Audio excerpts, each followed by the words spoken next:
Hey guys, Drifter here. Today I've got a video for you about economic competition, more specifically direct competition, and the example that I'm going to be using is Call of Duty Ghosts versus Titanfall. These are the, well, number 1 and number 2 respectively shooter games on the market right now. They are directly competing with each other for your attention and for your dollars, and if you haven't heard of either one of them, or if you aren't aware that they're directly competing, then you're probably living both under a rock and in a cave, because the marketing and campaigning and hype for both of them have been really big. We're not going to be doing a direct comparison of the two today. I'm not going to be sitting here like breaking down the features of Ghosts and Titanfall and telling you which one is better and which one to spend your money on, because there's about 8 million other YouTubers that do that, and you can just go check out the gameplay and make your mind up. But what I am going to be doing is comparing them and using them as an example of why economic competition is good for the consumer. The gameplay that you're going to get to see is me using the K7 SMG on Call of Duty Ghosts on the map Freefall. This is very important because the Freefall map was added back in so that everybody can play it. That was part of many things done to compete with Titanfall. We're rocking the Spectrum camo, support streaks, and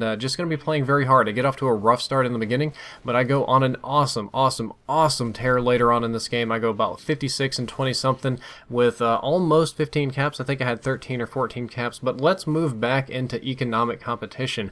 And the Merriam-Webster dictionary definition of competition is the effort of 2 or more parties acting independently to secure the business of a third party by offering the most favorable terms. And you know, that's a very verbose technical definition of it. They don't want to say business because technically economics isn't business, it's decision making given limited resources, but usually this is business. This is a transaction, this is a purchase, this is some sort of trade negotiation or deal, and competition is always good for the consumer. In no circumstances that I'm aware of, I mean, that'd be something absolutely crazy, would competition be bad for the consumer.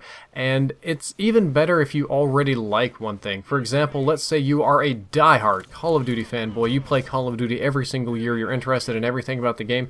And let's be honest, if you're here on my channel, which is based on Call of Duty stats and education and that sort of stuff, tips or whatever, you're probably among the elite diehards of Call of Duty. So even if you love this game and you want this to be the most popular, best game on planet Earth, well, there is still a good reason to have competition, like, say, Titanfall. And that's because the competition always makes things better for you. In no circumstance is it not better. So competition can generally lead to 3 different changes. Number 1 is lower prices.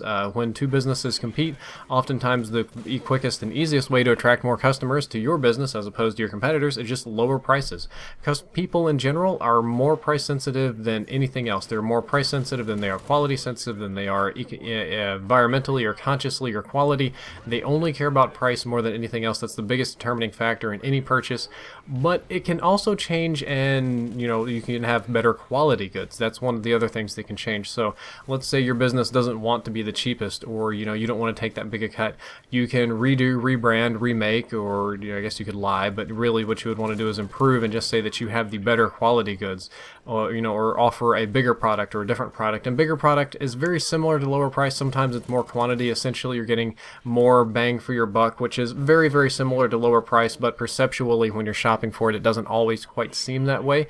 The simple example of this would be fast food French fries. It's been a long time since I've been on the fast food scene, so this is going to be somewhat dated. I remember when I was a kid, McDonald's always thought of the best fries. Oh, McDonald's, you want fries? You go to McDonald's. Well, Burger King started this campaign where they really redid their French fries. They found a way to make them fresher, taste better. They sea salted them or something like that, and they started this huge advertising campaign for Burger King best fries, Burger King best fries, Burger King best fries. Everywhere you'd look on TV, this was back before the internet, so man, TV was it. Like, you get TV ads, it's got to be the truth, of course. And it wasn't too long before everybody thought that Burger King had the best fries. And to be honest, I ate them. They tasted better than McDonald's fries to me. They really did up the quality. So McDonald's tried upping the quality of their fries, and it didn't really pan out. So they tried to just be cheaper. McDonald's says they came up with some kind of deals, like something stupid like 59-cent fries or something just so incredibly cheap. So the economic competition resulted in 2 things. Number 1, Burger King didn't like losing the French fry war, so they made better French fries. And then they started beating McDonald's, and McDonald's decided to compete. and they couldn't do it on quality, so they did it on price. So Burger King fries tasted better, and McDonald's fries were cheaper, and even if you were a fan of either Burger King or McDonald's, you either got better fries or cheaper fries, and this was better for you. Now, that's a very simple, straightforward example in an almost, we'll say, what's the word I'm looking for? Commodity market. I mean, it's burgers and French fries. It's not quite a commodity, but it's still a very easily tradable, interchangeable, substitutable good. A more complex example would be something more like Sony versus Microsoft on console gaming. Now, keep in mind that these are two mega huge corporations that do many other things besides console gaming, and the Xbox and the PlayStation 4 are relatively small components of both of their business models, but they do compete in this area, and Microsoft and Sony compete very directly for your attention. And Nintendo competes in a slightly different market. They're not going for the adults, they're not going for the hardcore crowd, they're going, for kids and for parents that don't want to spend very much on a console. But for Sony and Microsoft, they want you guys, the guys that are willing to throw down, that want the latest, greatest, prettiest, best, but don't want to do a PC for whatever reason. And this direct competition has caused both of the consoles to launch with a myriad of different things that would have never been thought possible of a console before. Each one, well, now that they've been updated, they have video sharing apps, game DVRs, Twitch apps, live streaming, game recording, editing, like a video editing software suite built into it. You can Facebook, Twitter, YouTube, Hulu, anything that you want through the TV. They both, depending on if you buy the parts or not, have motion and voice controls and all sorts of party games, and they all play next gen this and Blu-rays.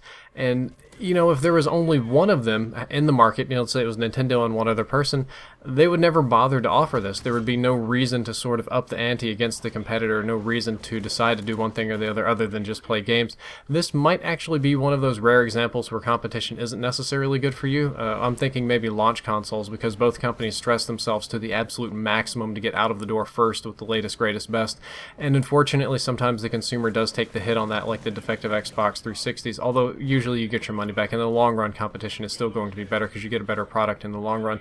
The current example we can go back to is Call of Duty Ghosts versus Titanfall. Call of Duty has been the #1 shooter in the world for as long as I can remember. Maybe not, even if it's not the most played, it's definitely the highest selling, most profitable, easily marketable shooter on the planet for the last decade is definitely wrong. I'm going to say the last 5 or 6 years for sure. It has been really hot. I mean, even if you watch Family Guy, Jesus plays Call of Duty. But Titanfall comes onto the scene and it immediately shakes stuff up. It's made by the same people that made CoD 4 and MW2, but it is a strong competitor by the only other big publisher. I mean, Call of Duty's Activision and Titanfall's EA, so there's two mega publishers going after this first-person shooter market, and they've both led to very different products. I will say that Call of Duty Ghosts has the most updates and the best DLC of any COD game I've ever seen, and I'm going to discount the Zombies DLC a little bit because Zombies was always a special thing with Treyarch, but the Michael Myers DLC, the Freefall add-on, which kind of was, included in the map, the DLC maps, the amount of free guns that we're getting, well, not free guns, but new guns that we're getting, and there's a lot more new stuff coming. The new maps aren't yet out. They have kill streaks for each one. Dome is being remade again. They're having aliens, and I know some things about those maps that I probably shouldn't know as early as I do, so I'm going to keep it to myself, but all of the future DLC I've heard or seen looks really good for this game. But Titanfall is taking a very different approach. Titanfall is launching smoother than any EA game I've ever seen. EA has kind of a history with bad launches. If we'll take the more recent SimCity 3, if I'm not mistaken, or SimCity 4, we'll just say SimCity launch that was botched, and the Battlefield 4 one that had some really strong issues right off the bat. Battlefield 4 plays much better now, but had issues off the bat.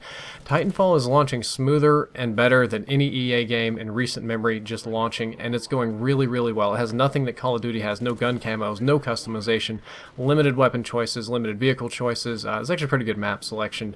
DLC is coming, but we don't really know when or how much it'll be. It's probably going to be a ways off, but the smoothness of the launch and that the way the game plays as is, very balanced, stable, relatively few bugs and crashes, you're getting very different experiences for both, and because of both, it's going very well, and that's because they both want to be the best to get your business.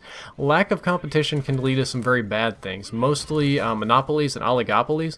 The easiest example of a monopoly would be like cable companies.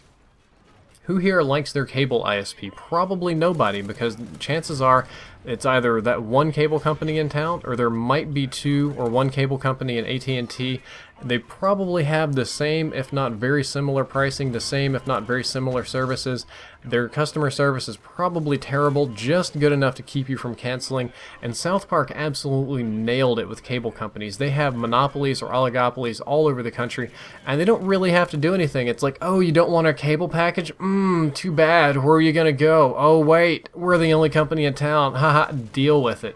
Imagine if games were like that. Imagine if Call of Duty Ghosts was like, oh, that IED bug. Oh, yeah, you don't like it? Deal with it. There's nobody else that does games, so yeah, it's just us or bust. And that's kind of how it is. Now, a disruptor can do some interesting things. You can create some competition, like a disruptor in the ISP industry would increase quality and or quantity, because these are very similarly related topics for ISPs all over the nation. This could be Google Fiber. Google Fiber in the neighborhoods that it moves into really shakes things up. And because of Google Fiber, AT&T's actually taken notice, and they're working on AT&T Fiber. I have friends that work in AT&T. They tell me things about this. Nothing's really concrete or for sure yet, but AT&T might be rolling out a larger fiber network in some big cities to kind of like compete with Google Fiber if it's coming. And for me, that's awesome. That means I could get fiber in my house. That would be really cool. Again, good for the consumer. So do remember, even in the gaming industry where it's really competitive, or even in the industry where your favorite brands and your favorite companies and the things that you like every day are, that even if it's not the thing that you don't like, it's still there for a reason. And the reason is it forces the thing that you do like to improve. So competition is always good for you as a consumer. It may not be good for corporate types as, wallets and funding and, red lines, black lines, black ink or whatever, their profit margin. But as a consumer, competition always benefits you. Well, that's all for the video today. I hope you enjoyed it. I hope you learned something useful. If you did, don't forget to like, favorite, and subscribe. Drifter out.